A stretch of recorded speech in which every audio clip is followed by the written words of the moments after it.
Here at this playground in St. Helena. No better place to shoot this video. The market trends this spring, what I'm seeing in my business of buying and selling real estate and renting has been different. We've had several years as a seller that were really easy.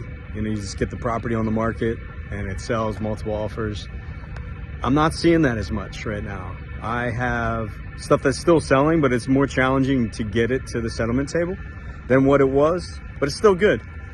But I've found that I'm either in one or two categories. The one is where I buy a property as is and I just make some small adjustments to it and then sell it quickly, get it back on the market to sell quickly. And it seems as if those projects are doing pretty well.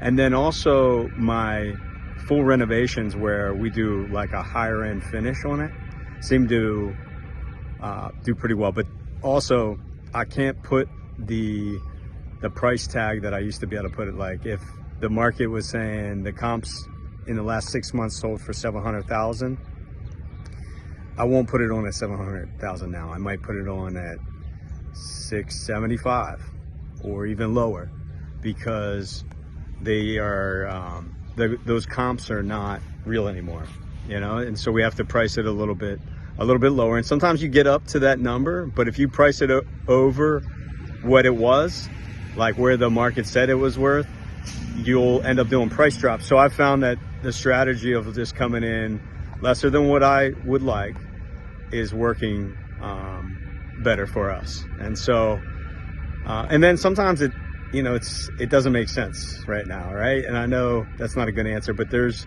a lot of variables that I guess cause that. I'm not going to try to get into that and act as if I'm an expert. I'm just telling you what it is that I'm seeing in my business and what we do.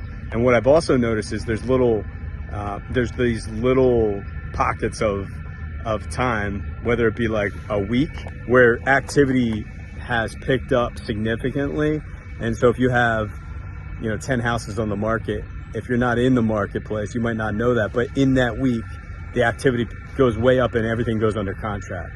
So you have to be, in other words, what I'm saying is you have to be in the game with lines in the water in order to catch a fish. So that would be what I would say is, like, you never know when they're going to start hitting. So you got to have your property on the market, and you don't want to miss that. So I would try to get my properties on the market as quickly as possible, not having to have it perfect, but have it out there, because you never know when that little pickup hits. And then if you're not on the market, you might miss it.